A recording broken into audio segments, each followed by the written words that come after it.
వే gold trusted gold buyers మీరు తాకట్టు పెట్టిన బంగారాన్ని విడిపించి ఈ రోజు ఉన్న మార్కెట్ ధరకు కొనబడను. ఆంధ్రప్రదేశ్లోని వైఎస్ఆర్సీపీ పార్టీకి ఊహించని పరిణామం ఎదురైంది. ఆ పార్టీ అధికారిక ఫేస్బుక్ పేజ్ బ్లాక్ అయింది. ఆ ఖాతా ఓపెన్ చేసిన వారికి ఇండియాలో అందుబాటులో లేదంటూ మెటా సూచిస్తుంది. ప్రస్తుతం ఈ వ్యవహారం ఆంధ్రప్రదేశ్ రాజకీయాల్లో హాట్ టాపిక్ గా మారింది. వైసీపీ పార్టీ అధికారిక ఖాతా బ్లాక్ అవడం పైన మాటల యుద్ధం నడుస్తుంది. అసలు ఖాతా ఎందుకు రిస్ట్రిక్ట్ అయింది, ఎవరి వల్ల అయింది, మళ్ళీ తిరిగి తెరుచుకుంటుందా అనేటువంటి అనేక సందేహాలు కూడా ఇప్పుడు వ్యక్తమవుతున్నాయి. ప్రధానంగా అసలు ఖాతా ఎందుకు క్లోజ్ అయింది అనేటువంటి దానిపైన మెటా ఒక సమాచారం ఇచ్చింది. ఐటీ చట్టాలను ఉల్లంఘించడంతోనే అకౌంట్ క్లోజ్ అయిందని చెప్తుంది మెటా. ఇన్ఫర్మేషన్ టెక్నాలజీ యాక్ట్ 2000లోని సెక్షన్ 79 3B ప్రకారం అందినటువంటి లీగల్ నోటీసుల ఆధారంగానే మెటా ఈ పేజీని భారతదేశంలో కనిపించకుండా నియంత్రించినట్లుగా సమాచారం వస్తుంది. కమ్యూనిటీ గైడ్ లైన్స్ ఉల్లంఘించడం వల్ల కూడా ఖాతా బ్లాక్ అయ్యేటువంటి అవకాశం ఉందని ఐటీ నిపుణులు చెబుతున్నారు. అయితే ఫేస్బుక్ నిబంధనలకు విరుద్ధంగా పోస్టింగ్లు ఉండడం లేదా ప్రత్యర్థి వర్గాల నుంచి పెద్ద ఎత్తున మాస్ రిపోర్టింగ్ జరగడం వల్ల ఈ బ్లాకింగ్ జరిగి ఉండవచ్చని నిపుణులు అభిప్రాయపడుతున్నారు. అయితే వైసీపీ చేసినటువంటి పోస్టులకు పదే పదే రిపోర్టింగ్ కొట్టడం వల్ల కూడా ఖాతా బ్లాక్ అయ్యేటువంటి అవకాశం ఉందని నిపుణులు అంటున్నారు. కావాలని చేసినటువంటి పనిగా కూడా అనుమానాలు వ్యక్తమవుతున్నాయి. అయితే అకౌంట్ క్లోజ్ పైన ప్రతిపక్ష వైసీపీ అధికార తెలుగుదేశం పార్టీ మధ్య మాటల యుద్ధం తీవ్ర స్థాయిలో జరుగుతుంది. కూటమి ప్రభుత్వం పైన తాము చేస్తున్నటువంటి పోరాటాలు, ప్రభుత్వ వైఫల్యాలను ఎండగట్టడాన్ని తట్టుకోలేకే ఈ చర్యకు పాల్పడిందని వైసీపీ అధినేత మాజీ ముఖ్యమంత్రి జగన్మోహన్ రెడ్డి సోషల్ మీడియాలో ఆరోపణలు గుప్పించారు. అయితే చంద్రబాబు నేతృత్వంలోని ప్రభుత్వం ప్రతిపక్షాల గొంతు నొక్కేందుకే ఇలాంటి పనులు చేస్తుందంటూ కూడా ఆరోపించారు.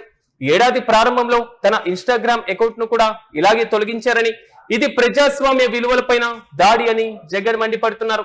ఇటు తెలుగుదేశం పార్టీ ఆరోపణలను కూడా తోసిపుచ్చడం జరిగింది.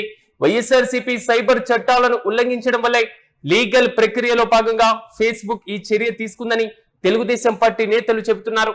మెటా సంస్థ అకౌంట్ ను బ్లాక్ చేయడానికి గల కారణాలపైన వైసీపీనే ప్రజలకు సమాధానం చెప్పాలంటూ కూడా డిమాండ్ చేస్తున్నారు.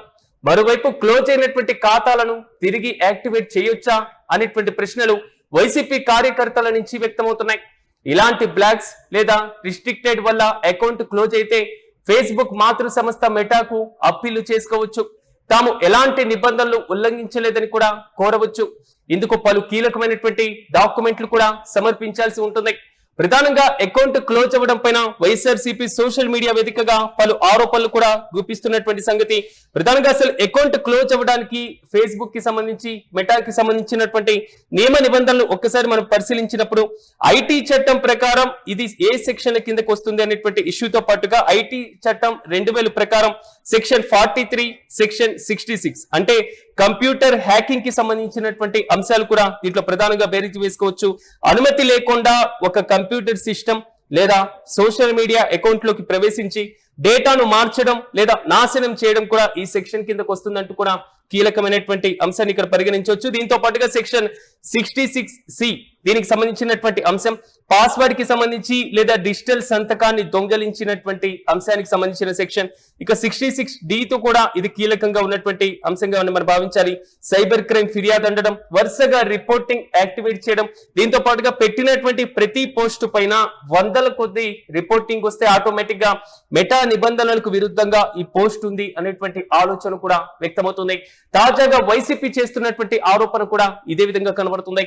ప్రధానంగా తెలుగుదేశం పార్టీ నేతలే కావాలని టార్గెట్ చేయడం, గతంలో ఇన్స్టాగ్రామ్ కి సంబంధించినటువంటి అకౌంట్లు కూడా ఇదే విధంగా చేశారు. తాజాగా ఫేస్బుక్ కి సంబంధించినటువంటి అకౌంట్లను ఇదే విధంగా చేస్తున్నారంటూ కూడా వైఎస్ఆర్సీపీ మండిపడుతుంది. అయితే అకౌంట్ క్లోజ్ అవ్వడం పైన వైఎస్ఆర్సీపీ సోషల్ మీడియా వింగ్ తో పాటుగా లీగల్ బృందాలు తిరిగి ఖాతాను యాక్టివేట్ చేసేందుకు తీవ్రంగా ప్రయత్నిస్తున్నారని తెలుస్తుంది. మరి అకౌంట్ ఓపెన్ అవుతుందో లేదో మనము వేచి చూడాలి.